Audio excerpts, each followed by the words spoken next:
सुरेश नाम का एक आदमी अपनी बीवी और 2 बच्चों के साथ गांव में रहता था। इस साल गांव में बारिश नहीं हुई तो सारा फसल सूखा पड़ गया और सारी फसल बर्बाद हो गई। अरे मुन्नी, देखो ना, सारी फसल तो सूख गई है। मुझे कुछ भी समझ नहीं आ रहा है कि इस बार हम घर कैसे चलाएंगे। हाँ जी, बात तो सच में बहुत परेशानी की है।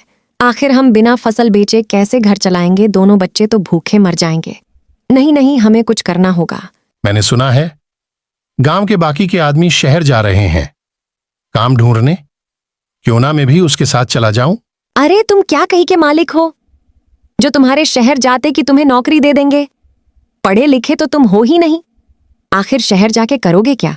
अरे कैसी बातें करती हो तुम? शहर सिर्फ पढ़े लिखों का है। वहां मेहनत मजदूरी के भी बहुत से काम होते हैं। जाके कुछ न कर ही लूंगा। अरे इतना तो कमा ही लूंगा कि अपने बच्चों की मुखा मरने से बचा लूं। अच्छा ऐसा है तो जाओ, एक बार कोशिश करके देख लो। अगले दिन सुरेश अपना सामान बांधकर शहर के लिए निकल गया। शहर पहुंचकर कुछ दिन तो रेलवे स्टेशन पर ही सोता है क्योंकि उसे कोई काम ही नहीं मिल पाता है। पर एक दिन एक आदमी मिलता है। क्यों भाई, लगता है काम की तलाश में हो? हाँ भाई, बड़ा परेशान हूं। कोई भी काम आपके नजर में हो तो हमें बता दो। अच्छा, तो तुम कोई भी काम करने के लिए तैयार हो? अरे भाई, कुछ भी मतलब ईमानदारी का काम करूंगा, कोई गलत काम नहीं करूंगा। अरे हाँ, बिल्कुल ईमानदारी का काम है, तुम चलो मेरे साथ। फिर वह आदमी सुरेश को उस बिल्डिंग के पास ले जाता है। देखो, ये एक पुरानी बिल्डिंग है। कुछ ही दिनों में ये बिल्डिंग को गिराकर यहां एक दुकान बनाई जाएगी। तो जब तक इसे गिराया नहीं जाता तुम्हें यही देखभाल करनी है। हाँ, ज्यादा सवाल जवाब नहीं करने हैं। यहां किसी से बातचीत तो बिल्कुल भी नहीं करनी है, बस चौकीदारी करनी है। हाँ भाई, आप एकदम बेफिक्र हो जाइए, मैं सब अच्छे से संभाल लूंगा। फिर अगले दिन से ही सुरेश काम पर ला जाता है। दिन भर वो चौकीदारी करता है और रात को सोने की तैयारी करता है। जैसे ही सोने वाला था उसकी आंख किसी की आवाज से खुल जाती है। अरे ये किसकी आवाज है? यहां तो दूर दूर तक कोई आता जाता नहीं है। तभी सुरेश को एक बहुत ही सुंदर औरत को अपने तरफ आते देखता है। सुरेश उसको देखकर वह उसमें खो सा जाता है। फिर वह खुद को संभालता है और उससे पूछता है, अरे मैडम, कौन है आप और यहां क्या कर रही है, वो भी इतनी रात को? मेरा नाम मोनिका है, मेरा घर यही पास में है। दिन भर ऑफिस में रहती हूँ ना, इसलिए घर लेट से आती हूँ। शायद इसलिए दिन में आपने मुझे कभी देखा नहीं। अरे वो सब तो ठीक है, मगर आप यहां क्यों आई है? हाँ, आपको यहाँ पर देखा तो सोचा कि आपसे चाय पानी पूछ लूं। आप दिन भर यहाँ रखवाली करते करते थक गए होंगे ना। सुरेश को बहुत अच्छा लगा कि गांव से इतनी दूर उसकी किसी को फिक्र तो है। जब से वह शहर आया था तब से उसे बहुत अकेला सा लग रहा था। ऐसे किसी ने उसका हाल पूछा तो उसे बहुत अच्छा लगा। अरे आप बिल्कुल चिंता मत कीजिए, मैं बिल्कुल ठीक हूं मैडम। सुरेश के मना करने के बाद भी वह औरत सुरेश के लिए चाय ले आई। फिर वो दोनों साथ बैठकर चाय पीने लगे। ऐसे सुरेश को उस औरत से अच्छी दोस्ती हो गई और वह रोज रात को मिलने लगे। धीरे धीरे उसकी दोस्ती और भी गहरी हो गई। देखो मोनिका, अब मैं अपने गांव जा रहा हूं। मुझे शहर आए हुए पूरे 2 महीने हो गए हैं और मैं घर नहीं गया हूं। मेरे बीवी बच्चे परेशान हो रहे होंगे। अच्छा, मेरा क्या, मैं परेशान होती हो तो हूँ, तुम्हें क्या मेरी परेशानी से कोई फर्क नहीं पड़ता है? अरे नहीं मोनिका, ऐसा बिल्कुल भी नहीं है, मैं बहुत जल्द आ जाऊंगा। मोनिका सुरेश को बहुत रोकती है लेकिन वह अपने गांव चला ही जाता है।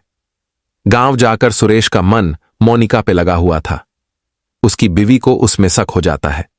सुरेश 2 हफ्ते में ही शहर जाने की जिद करने लगता है। अरे ये क्या है? तुम कहे थे कि पूरे 1 महीने रुकोगे, अब ये 2 हफ्ते में ही क्यों भागे जा रहे ही? अरे अगर मैं ऐसे की छुट्टी करूंगा तो नौकरी कौन करेगा, और कमाएंगे नहीं तो खाएंगे क्या? अच्छा, मुझे दाल में कुछ और ही काला लग रहा है। कहीं किसी से चक्कर तो नहीं चल रहा है शहर में? अरे पागल हो गई हो क्या?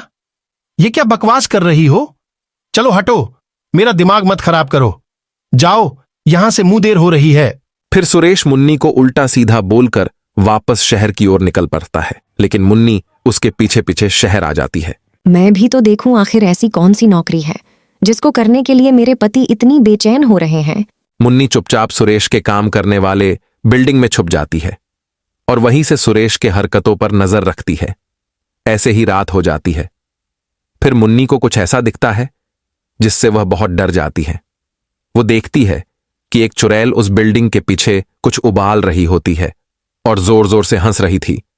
वह चुड़ैल इतनी इरावनी थी, उसे देखकर मुन्नी की चिख निकल जाती है। तभी सुरेश भी भागता भागता वहां आ गया। अरे मुन्नी, तुम यहां क्या कर रही हो? अरे भगवान, ये क्या देख लिया मैंने?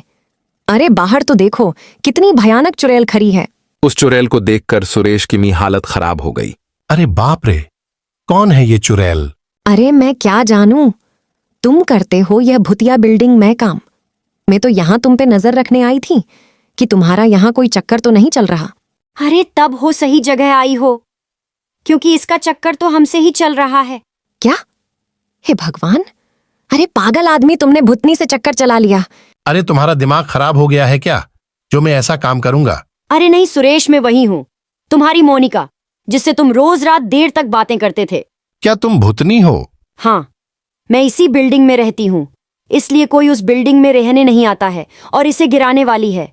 और मेरी आत्मा को अभी तक शांति नहीं मिली है और मैं सालों से यहाँ भटक रही हूँ। जब तक मेरे लिए कोई अपनी जान की बलि नहीं चढ़ाता, तब तक मुझे शांति नहीं मिलेगी। फिर तू यहाँ आया और तुझे मैं अच्छी लगने लगी।